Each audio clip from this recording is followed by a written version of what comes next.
আসসালামু আলাইকুম। প্রিয় দর্শক, আশা করি আপনারা ভালো আছেন। বহুদিন পরে আবার আপনাদের মাঝে উপস্থিত হলাম। আসলে পারিপার্শ্বিক কিছু অবস্থা দেখে আবার আসতে বাধ্য হলাম।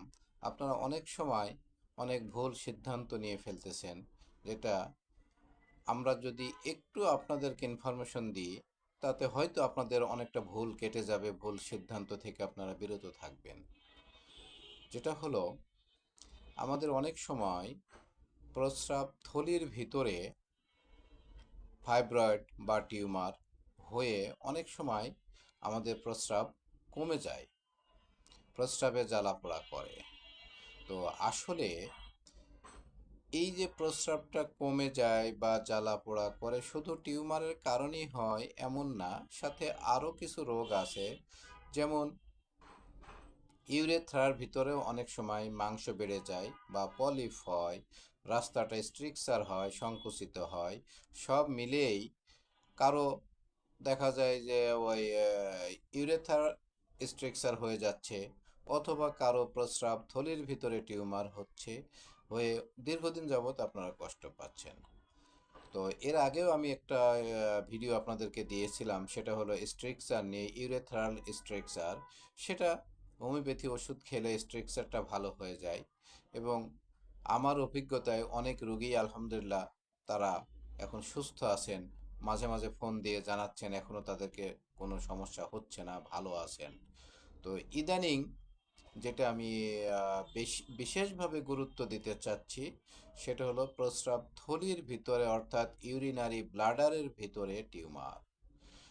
তো অনেক ক্ষেত্রে হয় কি, ইউরিনারি ব্লাডারের যে টিউমারটা, সে টিউমারটা অধিকাংশ ক্ষেত্রে 80 to 85% আসলে কার্সিনোমা হয়ে যায় বা ক্যান্সারে রূপান্তরিত হয়ে যায়। তো সেটা যদি শুরুতেই আমরা ফাইন্ড আউট করতে পারি, সেটা আসলে ছোট্ট একটা পরীক্ষা, আল্ট্রাসাউন্ড করলেই যখন প্রস্রাবের সমস্যা হয়, তখন একজন ডাক্তারের শরণাপন্ন হলে উনি যদি আল্ট্রাসাউন্ড করে তখনই দেখা যায় যে প্রস্রাব থলিতে টিউমার হয়েছে, তাহলে এটা আমি বলবো আপনারা অতি দ্রুত এটা ট্রিটমেন্ট নেবেন। কারণ এই সমস্যাটা 80 to 85%ই ক্যান্সারের জীবাণু থাকে, আর বাকি 14 থেকে 15% টিউমারে ক্যান্সার জীবাণু থাকে না। তো সেই হিসাবে এটা বলবো আমি অত্যন্ত ভয়াবহ একটি ট্রিটমেন্ট বা একটি রোগ। তো সেটা যদি হয়ে যায়, তো আপনারা দ্রুত সিদ্ধান্ত নেবেন। প্রস্রাবে কোনো সমস্যা হলে দ্রুত ডাক্তারের সাথে যোগাযোগ করবেন।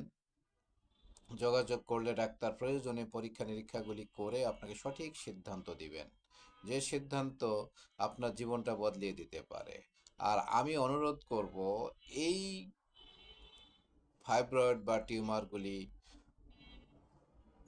অপারেশনের আগে অন্য কোনো পদ্ধতি আছে কিনা সেটা আপনারা খুঁজে দেখুন। দেখে অপারেশন না করে অন্য কোনো পদ্ধতিতে চিকিৎসা নেন। তাহলে যদি আপনার ক্যান্সার হয়েও থাকে, ক্যান্সার হয়ে থাকলে যদি ওই টিউমারটা ওখানে রেখেই, কারণ টিউমারের পূর্ব রূপই হলো ক্যান্সার। এই মানে ক্যান্সারের পূর্ব রূপ হলো টিউমার। টিউমারটা, যে কোনো ক্যান্সার আগে টিউমার আকারে দেখা দেয়, টিউমারটার ভিতরেই ক্যান্সারের জীবাণুটা থাকে। তো সেখানে আপনারা অপারেশন না করে যদি হোমিও ট্রিটমেন্ট নেন, আমার মনে হয় ওখানে রেখেই আপনাদের টিউমারটাকে ভ্যানিশ করা যাবে।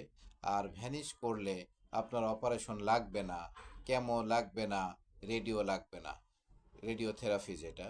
তবে তার আগে আসলে ক্যান্সারের গ্রেডটা বুঝতে হবে। এমন অনেক ক্ষেত্র আসে তখন আসলে অপারেশন না করে আর কোনো বিকল্প থাকে না, বাধ্য হয়ে অপারেশন করতে হয়। অনেক ক্ষেত্রে পুরা প্রস্রাব থলিটাই ফেলে দিতে হয়, ফেলে দিয়ে অন্য বিকল্প ধারায় আপনাকে চলতে হবে। তো প্রস্রাব ফেলে দেওয়া, থলি ফেলে দেওয়া মানে আপনি তো বুঝতেই পারছেন পরিস্থিতি কোন দিকে মোড় নেবে। তো সেই ক্ষেত্রগুলোতে, বা যদিও প্রস্রাবের থলি সামান্য একটু থেকেও থাকে, সেখানেও আপনাকে হয়তো বাইপাস করে দিতে হবে। বাইপাসের মাধ্যমে একটা ব্যাগ নিয়ে বাকি জীবনটা আপনার কাটাতে হবে। তো সেখানে আপনি শুরুতেই হোমিওপ্যাথিতে আসুন। রোগটা ধরা পড়ছে, শুরুতে আসুন, শুরুতে আসুন, পরীক্ষা নিরীক্ষা করে হোমিওপ্যাথি ওষুধ খান। প্রস্রাব থলির উপরে আপনার কোনো ঝুঁকি আসবে না। আপনি ভালো থাকবেন। আর আমার এই কথাগুলি যদি আপনাদের ভালো লাগে, আপনার বন্ধু-বান্ধবদের শেয়ার করে দিবেন। এতে অনেকে জানবে। আমি বলতেছি না যে আমার চেম্বারেই আপনাকে আসতে হবে। এখন আপনার আশেপাশে অনেক ভালো হোমিওপ্যাথিস্ট ডাক্তার আছেন। তারা পরীক্ষা-নিরীক্ষা করেন। পরীক্ষা-নিরীক্ষা করে ওষুধ দিচ্ছেন। আপনি এরকম ডাক্তারের কাছে যান, প্রতারিত হবেন না। তবে যেসব ডাক্তার পরীক্ষা-নিরীক্ষা না করে যদি আনুমানিক ওষুধ দিতে থাকে আপনাকে, আমি বলব সেই জায়গাগুলিকে অ্যাভয়েড করেন। অ্যাভয়েড করে পরীক্ষা-নিরীক্ষা করে রোগ ধরে ওষুধ খান। আমার বিশ্বাস আপনার অপারেশন লাগবে না, কেমোথেরাপি লাগবে না। তার আগে ইনশাল্লাহ ভালো হয়ে যাবেন।